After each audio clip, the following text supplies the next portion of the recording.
Bienvenue dans le podcast de la balade multimodale. Aujourd'hui, nous accueillons Valentin Lemar qui va nous parler du retour d'expérience, qu'on appelle aussi communément un REX. Bonjour Valentin. Bonjour. Dans le cadre de la refonte du dispositif des médiateurs de l'assurance maladie, vous avez décidé d'introduire un REX, donc un retour d'expérience, à la fin de la formation. Déjà, dans un premier temps, peux-tu nous en dire un peu plus sur le métier de médiateur de l'assurance maladie ? Bien sûr. Le médiateur, il a un lien entre l'organisme et l'usager. Donc ici, le dispositif concerne la branche maladie. Donc c'est un lien entre l'organisme caisse primaire d'assurance maladie et son et ses usagers. Donc ça peut être les assurés, les employeurs et les professionnels de santé.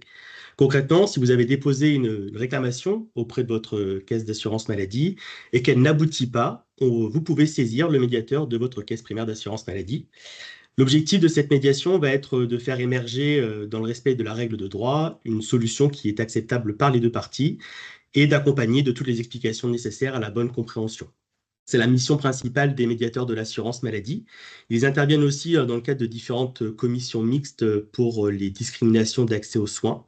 Ils sont aussi très souvent en première ligne dans le cadre des situations sensibles.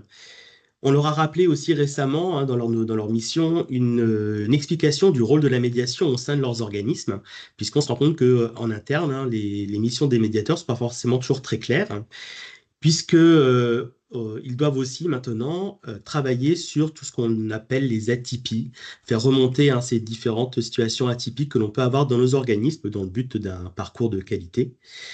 Il faut aussi rappeler que le médiateur d'une caisse primaire d'assurance maladie a une position qui est indépendante et autonome. C'est ce que rappelle la loi ESSOC de 2018, la loi pour une société de confiance. On retrouve donc un médiateur par caisse primaire d'assurance maladie.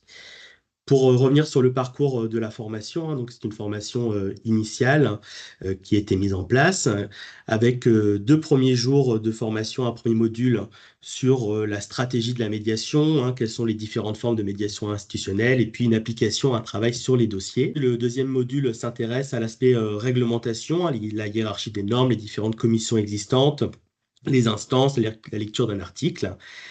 Et ensuite, le module 3, donc le jour 4 et 5, ce sont 2 jours qui s'intéressent à la communication, à la dimension relationnelle et émotionnelle du conflit. Et enfin, en 6e jour, on a un retour sur expérience. Alors justement, qu'est-ce qui vous a motivé dans cette mise en place de ce retour d'expérience ? Pour reprendre un petit peu l'historique de la formation précédente, on avait très souvent une difficulté quant à la mesure de l'impact de la formation. On apportait cette formation et puis on ne savait pas réellement mesurer ce qu'elle permettait de modifier dans la posture au quotidien. On se rendait compte qu'il y avait des questions qui pouvaient se poser quand les médiateurs retournaient en organisme, et toutes ces questions étaient souvent mises de côté ou répondues que de manière à distance. Il y a donc eu un besoin de mettre en place ce retour sur expérience afin de pouvoir mesurer vraiment l'impact de la formation dans le quotidien, comment est-ce que ça a pu se dérouler, accompagner les médiateurs à la réponse à leurs questions. Ça nous a permis aussi de pouvoir analyser les pratiques avec des regards croisés. C'était intéressant, la vision par les pairs. Et puis de travailler aussi sur la projection, sur l'après avec une feuille de route individuelle. Ce retour sur expérience, il était sur l'initiative de l'Institut CAT 10 lors d'un échange avec le commanditaire qui est la Caisse nationale. On va vraiment essayer de mesurer vraiment le transfert des acquis en situation de travail. Et alors précisément, comment s'organise ce retour d'expérience ? Les stagiaires ont 3 mois de travaux d'intercession et ensuite, à M+3, on les reconvoque pour une journée complète en présentiel, en salle.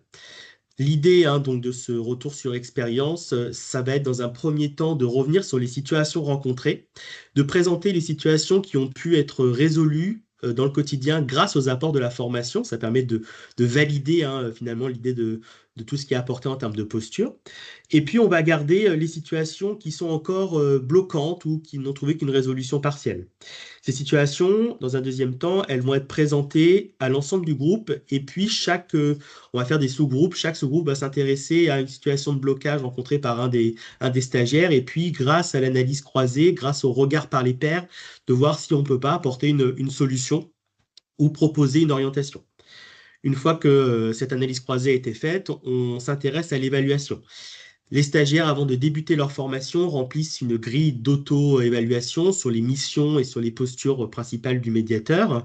Donc, ils font une évaluation, une auto-évaluation a priori avant le début de la formation. On leur redemande de remplir cette même grille d'évaluation avant le retour sur expérience. Le but étant de voir justement quelles sont les avancées, quels sont les acquis qui ont pu être validés au travers de cette formation. Et enfin, la quatrième étape de cette journée de retour sur expérience, c'est la mise en place du plan d'action. On les fait travailler de manière individuelle en fonction de leurs besoins, leurs réalités, leurs environnements, sur un plan d'action à mettre en place à court ou à moyen terme pour pouvoir justement valider les acquis de cette formation. Alors, quels sont les premiers retours? Dans un premier temps, des stagiaires, que disent-ils? Alors les stagiaires, eux, ils ont adoré l'idée de se revoir, d'avoir eu ce temps de formation, de retourner en organisme, et puis de se retrouver en salle. Voilà, c'est un côté assez intéressant pour eux, ils sont contents de se revoir. Et puis surtout, ils vont se sentir accompagnés et soutenus dans la mise en place de ces nouvelles pratiques. Ça permet aussi de se sentir encouragé dans le changement de posture ou l'adaptation de sa posture en fonction de ces nouvelles modalités et puis de l'évolution des publics et des problématiques. Ce qui renforce aussi une idée, c'est l'idée du réseau. Ça, c'est intéressant parce que très souvent, les médiateurs se sentent esselés, hein, seuls dans leur quotidien. Il n'y a qu'un seul médiateur par caisse primaire d'assurance maladie, alors que malgré tout, ils sont présents partout sur le territoire. Créer, renforcer un réseau est quelque chose d'essentiel pour remplir les missions du médiateur. Pour ce qui est des formateurs, ce qui a été intéressant pour eux, c'est de voir que finalement, leur travail a apporté quelque chose. Ils ont pu vérifier et percevoir l'impact de la formation dans le quotidien et puis suivre l'évolution, la montée en charge des stagiaires. Alors après cette expérience, quelles sont d'après toi les conditions de réussite et les points de vigilance d'une telle séquence pédagogique? Alors, à mon sens, et en tout cas, c'est la décision qui avait été prise avec la Caisse nationale d'assurance maladie, c'est vraiment d'intégrer à proprement parler ce retour sur expérience dans le parcours, ce qui nous permet de pouvoir projeter en termes de temps et de charge le travail d'intercession. Ils sont informés en amont, on leur rappelle pendant le parcours, hein, donc avant le début de la formation, on leur explique comment ça va se dérouler. Le premier jour de la formation, on leur déroule un petit peu le programme de ces 6 jours de formation, en les avertissant déjà que ce temps de travail est essentiel, ce temps de travail intercession est essentiel. Et puis le dernier jour, le vendredi, hein, au bout de 5 jours, on garde un petit temps pour faire une séquence sur voilà où sont les outils, voilà où sont les différentes grilles d'évaluation, les différentes situations auxquelles on va vous demander d'être attentif pour pouvoir préparer ce retour d'expérience. Il est donc nécessaire que cette préparation soit prévue. Il faut le prévoir ce temps. Il faut que le collaborateur puisse l'intégrer dans son quotidien et que l'organisme puisse aussi l'anticiper.